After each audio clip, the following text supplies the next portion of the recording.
تفاصيل مباراة إنتر ميلان وأوراق ريد دايموندز في كأس العالم للأندية 2025. موعد وتوقيت المباراة.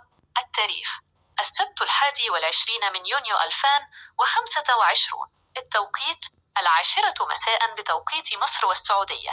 10. الملعب: لومنفيلد، سياتل، الولايات المتحدة الأمريكية. موقف الفريقين قبل المباراة: يلتقي إنتر ميلان وأوراق ريد دايموندز ضمن المجموعة الخامسة من كأس العالم للأندية 2025. إنتر ميلان لعب مباراة واحدة حتى الآن، وتعادل فيها 1-1 أمام مونتيري المكسيكي. يحتل المركز الثاني في المجموعة برصيد نقطة واحدة. أوراق ريد دايموندز لعب مباراة واحدة حتى الآن، وخسر فيها 3-1 أمام ريفر بليت الأرجنتيني. يحتل المركز الأخير في المجموعة بدون نقاط.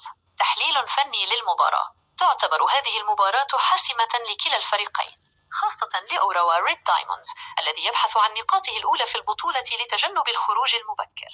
إنتر ميلان يدخل إنتر المباراة وهو مطالب بتحقيق الفوز لتعزيز موقفه في المجموعة والتأهل للدور التالي. بعد تعادله في المباراة الأولى، سيسعى إنتر لتقديم أداء أفضل واستغلال أخطاء الخصم. يمتلك إنتر ميلان تشكيلة قوية تضم لاعبين ذوي خبرة على المستوى الأوروبي، وسيعتمد على تنظيمهم الدفاعي وقدرتهم على بناء الهجمات السريعة. قد يشهد الفريق تغييرات طفيفة في التشكيلة الأساسية لضمان أفضل جاهزية بدنية وفنية. أبرز لاعبيهم في المباراة الماضية كان لأوتارو مارتينيز الذي سجل هدف التعادل. أوراق ريد دايموندز يدخل أوراق ريد دايموندز المباراة بعد هزيمة ثقيلة في مباراته الأولى، مما يضع ضغطا كبيرا عليهم لتحقيق نتيجة إيجابية. سيكون على الفريق الياباني تحسين أدائه الدفاعي بشكل كبير، حيث ارتكب أخطاء فردية كلفتهم أهدافا في المباراة الماضية.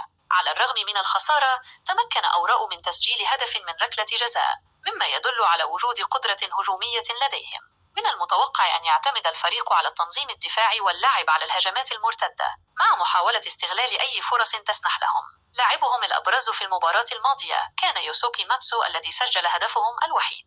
توقعات المباراة: يتوقع أن تكون المباراة معركة تكتيكية، حيث سيسعى إنتر ميلان لفرض سيطرته الهجومية، بينما سيحاول أوراق ريد دايموندز الصمود والدفاع بقوة. بالنظر إلى الفارق في المستوى والخبرة بين الفريقين، فإن إنتر ميلان يعتبر المرشح الأوفر حظا للفوز بالمباراة، لكن يجب عليه الحذر من المفاجآت التي يمكن أن يقدمها الفريق الياباني، خاصة إذا استغلوا الفرص التي تسنح لهم.